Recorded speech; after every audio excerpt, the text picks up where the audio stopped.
sejam bem-vindos para mais um episódio do CFO Esclarece, o podcast do Conselho Federal de Odontologia. Hoje vamos abordar o tema Saúde Bucal em Transformação, com foco na teleodontologia e nas saúdes públicas. Para contribuir aqui com o nosso debate, vamos apresentar a doutora Ana Estela Haddad, secretária da Informação e Saúde Digital do Ministério da Saúde, que é a principal referência que a gente tem quando falamos sobre inovação na saúde pública e as políticas públicas da área da saúde. Marcelo Takatsu, que possui uma ampla experiência na área da gestão, com atuação aí diretamente na implementação, no acompanhamento de projetos voltados da transformação digital na área da saúde, e a doutora Sandra Silvestre, secretária-geral aqui do Conselho Federal de Odontologia, também com uma forte atuação da área da saúde pública, contribuindo aqui junto para o nosso debate com uma visão fundamentada sobre os impactos da teleodontologia.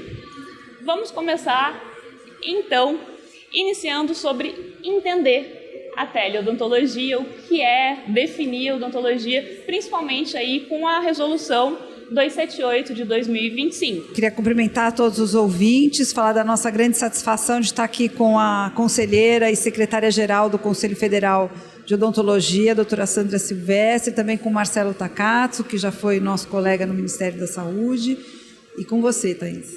Bem, a teleodontologia, ela pode ser definida como o exercício da odontologia mediado por tecnologias digitais. E a gente, nesse processo, né, a teleodontologia ela está dentro de um campo mais amplo que é a própria telesaúde, que se aplica a todas as profissões da saúde, a própria saúde pública. Isso pode se aplicar ao processo de atenção à saúde, à gestão, à educação, à pesquisa, né? Então, ela tem a vigilância em saúde é um uso amplo, né? E, então, é esse uso das tecnologias digitais para o exercício da odontologia. E é diferente, né, doutora? A teleconsulta, da teleorientação, da teleodontologia em si, ela tem essa diferenciação, né? De acordo na própria resolução, já isso, mostra essa é uma boa diferença. pergunta. Acho que a doutora Sandra pode comentar um pouquinho, depois eu complemento. Olá, muito prazer estar aqui com vocês, em especial a doutora Ana Estela Haddad, que tem uma ampla experiência relacionada à parte da teleodontologia dentro do Ministério da Saúde. E agora com a nossa nova resolução do número 278, que saiu agora em 2025, ela trouxe para dentro do Conselho Federal de Odontologia a possibilidade da execução dos cirurgiões dentistas nesta nova modalidade da teleodontologia. Então, nós viemos de encontro a uma união ao que o Ministério da Saúde já fez a proposta, de forma que a gente possa capacitar os nossos dentistas para executar esses atendimentos, permitir que esses atendimentos sejam feitos dentro das normativas legais do Conselho Federal de Odontologia, que devem ser realizados das mesmas normativas que no presencial, assim como a guarda da consulta, dos exames desse paciente, e que a gente consiga trabalhar e dar um melhor atendimento, principalmente, doutora, eu acho uma das mais importantes, eu acho que talvez a doutora possa, eu digo das mais importantes, é aquele atendimento de urgência. O atendimento de urgência, para nós odontopediatras, doutora, para nós, é um que me chama mais a atenção num primeiro momento, porque quando a gente recebe esse paciente, muitas pessoas não conseguem dar esse atendimento ou passar a orientação, e principalmente para aqueles pacientes que eles estão distantes de pontos onde tem as UBSs, onde tem consultórios odontológicos, a gente pode fazer o encaminhamento. Então, aí é que se denomina as várias teleodontologias, que eu vou deixar para a doutora Ana Estela fazer essas explicações. Então, ela não veio, desculpa, doutora, ela não veio para substituir a parte presencial. Ela veio aí como uma ferramenta complementar, que daí a gente vai distribuindo essas formas da tele. Exatamente. Né, Exatamente. Eu acho que a doutora Sandra colocou muito bem, né?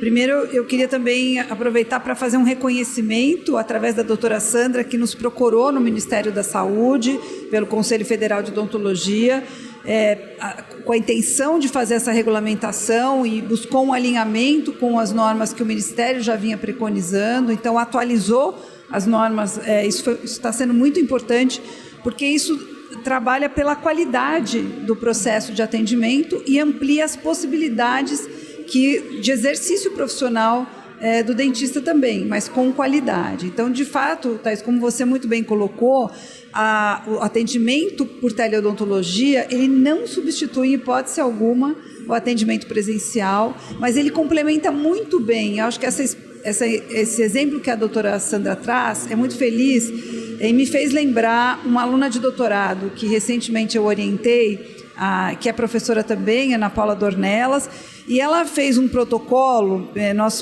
nós validamos um questionário para um atendimento, um teleatendimento de urgência em odontopediatria. E ela fez um estudo clínico randomizado, antes e depois do Plus-Seco, registrado, com todos o rigor científico, e com isso ela pôde comprovar que o teleatendimento e o primeiro teleatendimento, o atendimento presencial, ele teve a mesma eficácia, a mesma sensibilidade necessária para você poder fazer uma primeira orientação para o paciente, né?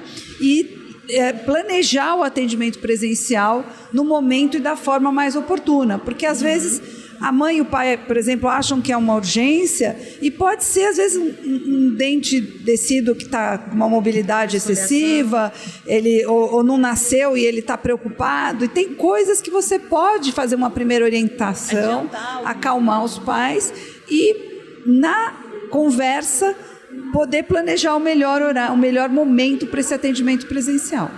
Sim, sim. Eu acho bem interessante essa parte da gente conseguir fazer esse pré-atendimento, né? Já de esclarecer alguns pontos para facilitar a parte presencial. A gente consegue fazer essa adaptação, eu acho muito bacana. Tem a teletriagem, né, doutora, que permite, né, principalmente, você conhecer esse paciente, às vezes, como eu falei, eu acho que as distâncias, o nosso país é gigante, infelizmente nós não temos os cirurgiões dentistas deslocados para setores mais distantes, que é o que a gente gostaria, acabam ficando sempre nas capitais, e isso vai facilitar muito para o paciente. O acesso, né? Eu acho que, além de normatizarmos para o cirurgião dentista, nós também estamos dando uma segurança para o paciente que vai ser atendido a longa distância, sabendo que aquela consulta ela está amplamente baseada nas normativas do Conselho Federal, aos moldes do Ministério de Saúde, dando essa condição, essa segurança para o paciente e, claro, né, como a doutora falou, ela não substitui a presencial, ela é transitória dentro de cada procedimento e para que se possa oportunizar para que esse paciente, por exemplo, com dor, ele seja medicado, possa receber uma receita online e que ele possa ter um atendimento inicial até que ele consiga procurar um atendimento presencial. É bem bacana mesmo essa iniciativa. Quando a gente está falando da teleodontologia dentro da saúde pública, do que exatamente a gente está falando? Tem essa ligação porque a gente fala bastante da parte particular, né? Isso dentro da saúde pública tem certos limites? O que a gente consegue ter um pouquinho melhor de entendimento? Primeiro, né, cumprimentar a doutora Ana Estela, a doutora Sandra, os ouvintes. Dentro dessa telesaúde, né, ela tem um campo muito vasto. Os primeiros contatos que eu tive com a telesaúde foi realmente atendimento à região carente, atendimento à região distante, mas eu vi também que ele tem um potencial muito grande de atendimento, como teletriagem, teleregulação, em populações, em aglomerados populacionais também, onde, apesar de ter o profissional, você tem uma demanda muito grande. Então, você fazer essa triagem, né, remota para que os pacientes que precisam, né, mais urgentes sejam atendidos primeiro, é uma velocidade e qualidade na saúde pública que é oferecida, né, para a população. E a informática, nesse caso, entra como um instrumento, né? Como a doutora Sandra comentou, né, ele é um instrumento para que profissionais de saúde possam atender as pessoas, né, atender a população. Tá? Então, informática e comunicação. É interessante a gente ver as áreas da saúde se comunicando. né? Porque uma área, ela complementa a outra. Muitas vezes a atenção que as próprias áreas da saúde, elas têm algum ponto diferente, a gente ter essa conversa com os profissionais da saúde, né? Para um exatamente ir auxiliando no tratamento do outro. E dentro dessa estratégia digital no SUS, a teleodontologia, ela é um desafio do ponto de vista de gestão para ela ficar de uma forma estruturada, de uma forma segura. E o que falta num projeto para a teleodontologia ser funcional na prática? Fazendo aqui geral. Olha, eu acho que a doutora Ana Estela tem muito mais condições de responder. Dê uma olhadinha ali. Obrigada, Marcelo. Veja, eu acho que a gente está dando passos muito importantes recentemente. Acho que essa resolução, a 278 do Conselho Federal de Odontologia, dá um passo muito importante que se alinha com o movimento que o Ministério da Saúde já está fazendo para a telesaúde como um todo. Por exemplo, quando ele espelha na odontologia as modalidades de teleatendimento, como a gente está fazendo também no Ministério da Saúde e no SUS, a gente está criando uma linguagem comum para se comunicar, para exercer a teleodontologia, para contabilizar o que a gente está fazendo e para planejar adequadamente quando cada um tipo de teleatendimento está indicado, né? Para a gente depois poder estabelecer os protocolos clínicos para isso. O teleatendimento também atua por meio de protocolos clínicos. Capacitar, né? Certinho, capacitar. Né, o profissional. Então, hoje nós estamos avançando, lançamos no final do ano passado, durante a reunião da Sociedade Brasileira de Pesquisa Odontológica, a Rede Brasileira de Teleodontologia. Então, tem um conjunto de universidades hoje, de faculdades de odontologia, que já estão se estruturando para constituir, se preparar para estabelecer núcleos que possam ofertar esses serviços, que possam fazer pesquisas, fazer com que a gente se desenvolva, sempre atendendo, agora que temos uma normativa, temos uma segurança jurídica e ética, e para que a gente construa isso com qualidade. De uma forma responsável, de uma forma responsável. Tudo aquilo que o Conselho normatiza para uma consulta presencial, em termos de sigilo, confidencialidade, registro no prontuário, tudo isso que vale para um atendimento presencial, vale para um teleatendimento. E a questão de cobrar consulta também, né? De ter essa valorização. Exato, é a mesma coisa. Não é porque a consulta é mediada por tecnologia que ela tem um valor menor. Ela tem o saber do profissional e todo aquilo que está envolvido num processo de diagnóstico, não importa se é realizado presencial ou à distância, vai ser de uma forma sempre combinada, né? Um aspecto muito importante a ser ressaltado é o consentimento livre esclarecido, que está previsto na resolução. Então, o paciente ele precisa se sentir confortável com uma teleconsulta. Por isso que o profissional precisa esclarecer e deixar o paciente à vontade, né? Então, normalmente as plataformas dedicadas, elas até já trazem, quando você envia o link para o teleatendimento, ele já recebe aquele termo para ele poder ler e consentir se ele estiver de acordo. A resolução também traz que ele pode interromper o teleatendimento se durante o processo ele não se sentir confortável e desejar. Eu acho que esses que são os ganhos, né? Tanto o profissional ganha com essa facilidade, como a sociedade de conseguir chegar nesses pontos mais remotos, fazer um atendimento com eficiência, né, com segurança, com responsabilidade, mesmo aquele atendimento inicial mais urgente, com uma velocidade maior, né? São os principais ganhos. Essa colocação que a doutora Sandra traz, que é muito importante, quando ela fala das regiões mais remotas. Eu vou citar um exemplo da odontologia. Nós temos alguns grupos, temos a Universidade Federal da Paraíba, que vem desenvolvendo em parceria com o Ministério, com a Coordenação Geral de Saúde Bucal, o telestomatologia, né, que é o diagnóstico estomatológico, porque a estomatologia você pode trabalhar com imagens. E mandar a imagem, ter o laudo, né, quando o profissional tem a dúvida, né? E por que isso é importante? Nós temos no Brasil mais de 400 mil registrados. A doutora Sandra está me atualizando aqui. 400 mil registros de dentistas ativos. Talvez seja um dos maiores números do mundo. Né? A maioria está aqui no sul. Em São Paulo está quase 200. Nossa, quase metade em São Paulo. Veja, então a distribuição pelo país ela é extremamente desigual. A gente tem muitos vazios assistenciais. E para algumas áreas a gente tem grandes desafios, por exemplo, o câncer bucal, que tem uma grande mortalidade, tem um estadiamento hoje tardio, 3, 4, então o paciente às vezes é atendido já num estágio avançado e as sequelas que ele tem depois e a qualidade de vida são muito impactadas. Então a gente precisa antecipar esse diagnóstico. Mas veja, a gente tem 400 mil dentistas e até recentemente nós tínhamos apenas 1.000 especialistas em estomatologia. Como é que a gente vai dar conta desse diagnóstico? Então, se a gente não usar...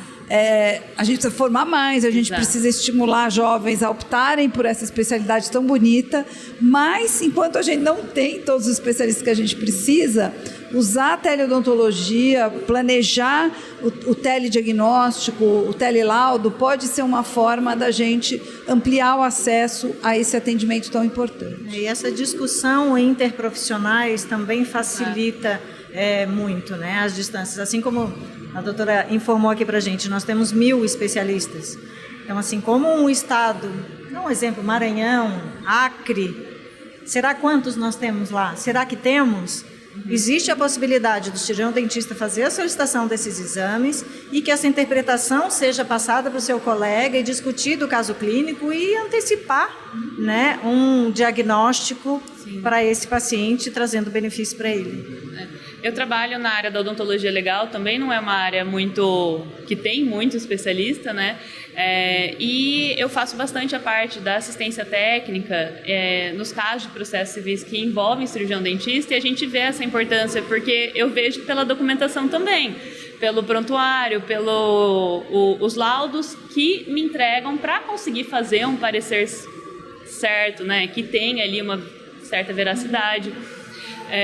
E a teleodontologia, eu não tinha feito esse link aí ainda, mas... Verdade, a sua área é um outro exemplo que poderia ajudar muito, a odontologia legal, que é tão importante e ainda carente, né? Muito. Eu brinco, assim, de que eu puxo muito a orelha, né, dos cirurgiões dentistas na parte da documentação, porque, querendo ou não, é isso que resguarda, que protege o cirurgião dentista, e eu fiz esse link assim que vocês conversando. A tecnologia pode te ajudar muito essa área. Ajuda muito nessa parte. Pela carência de profissionais. Bastante. Então, pode distribuir a demanda pelo Brasil inteiro, para todos os profissionais. Acaba a gente já fazendo, mas essa parte da perícia e de tudo mais precisa ainda ser à distância. Mas sabe quando vem aquela ideiazinha que você fala, realmente pode ajudar aí uma coisa com a outra. Gente, para finalizar, a última pergunta, o que a gente pode esperar no futuro aí da odontologia? Acho que a gente já colocou aqui alguns pontos muito importantes e onde que está, né, para isso ser colocado na prática? O que a gente pode esperar dessa novidade que não é mais tanta novidade assim e realmente está sendo de grande importância? Eu acho que a partir do momento em que ela foi normatizada pelo CFO, né, em conjunto com o Ministério da Saúde, ele já dá o direito ao cirurgião dentista executar esse tipo de trabalho. Então, esse já é o primeiro passo. O segundo passo é fazer o que nós estamos fazendo aqui. É fazer a divulgação, fazer com que os cirurgiões dentistas conheçam essa modalidade, que existe, que ela é legalizada e que traga essa segurança tanto para o paciente quanto para o cirurgião dentista. E lembrando que a gente conversou sobre o TCLE, sobre a documentação, saber que tem que seguir todas essas normas, cumprir a LGPD, né? Termos do TCLE é super importante, uma grande maioria não faz talvez não por desconhecimento. Acredito que essa aproximação que hoje aqui nós no CIOSP, doutora, estamos tentando também trazer ao cirurgião dentista, trazer o cirurgião dentista mais próximo do Conselho Federal, dos conselhos regionais, para virem conhecer esse outro lado da odontologia, para que eles se sintam mais seguros e que também a gente possa fazer uma odontologia muito ética. Eu acho que é o principal, muito transparente, para que o paciente se sinta seguro seguro e que a gente tenha principalmente o respeito entre os profissionais, entre as especialidades, né, e que a gente consiga trabalhar com bastante segurança. E ter esse entendimento, né, doutora, que a gente, o conselho, ele está aqui para os profissionais também, além de, nossa, porque os dentistas, eles têm uma visão muito ruim. Não estava querendo puxar, mas tem uma visão muito diferente e da onde o conselho pode atuar, né? Tem muitas coisas que eles pedem, impõem ao conselho que, calma, vamos entender o que eu consigo fazer para vocês e como vocês podem me ajudar também a conseguir isso para a nossa profissão. Então, o podcast mesmo do CFO Esclarece trazer o dentista para próximo do Conselho, né, Federal de Odontologia, porque, querendo ou não, somos nós por nós, né? E ter essa aproximação eu realmente acho muito, muito importante. E muito obrigada de coração pela participação. O convite fica aberto aqui no podcast do CFO Esclarece para a gente dialogar mais, para a gente conversar e realmente ter essa conexão com os profissionais, que realmente a gente está trabalhando em conjunto para ter a valorização da odontologia. E a teleodontologia vai estar surgindo aí para valorizar realmente cada vez melhor. Perfeito. Eu agradeço também a oportunidade, um grande prazer. Parabenizo o Conselho Federal de Odontologia tanto pela resolução quanto por estar fazendo um trabalho de disseminação dessa informação para que todo profissional possa estar mais bem informado e aproveitar do uso dessa tecnologia. O futuro não está mais tão longe assim, né, Marcelo? Não, está bem perto. E existe também uma grande oportunidade, não só para os profissionais de odontologia, mas também para os profissionais de informática, de apresentar essas soluções de telesaúde, né, do mercado, desenvolver essas tecnologias, né, e ofertar e trabalhar junto com os profissionais de odontologia. Né? Agradeço aqui a participação, sinto honrado. Vamos para um próximo, né? Agradeço a vocês o convite em nome do nosso presidente Romildo Bringel, em exercício, e a doutora Ana Estela por ter compartilhado tanto conhecimento com a gente. Quando nós fizemos o convite, a doutora aceitou imediatamente nos auxiliar e contribuir com todo o trabalho que ela já tinha para que a gente conseguisse colocar em prática essa resolução. Então, agradeço a vocês, a todos, e sugerir que a gente divulgue cada vez mais a teleodontologia, que vai facilitar a vida dos nossos pacientes e dos cirurgiões dentistas também. Então é isso, pessoal. Esse episódio ficou por aqui. Continue seguindo todas as informações e as orientações para você, cirurgião dentista, ter esse entendimento do melhor que a gente pode fazer para valorizar a odontologia.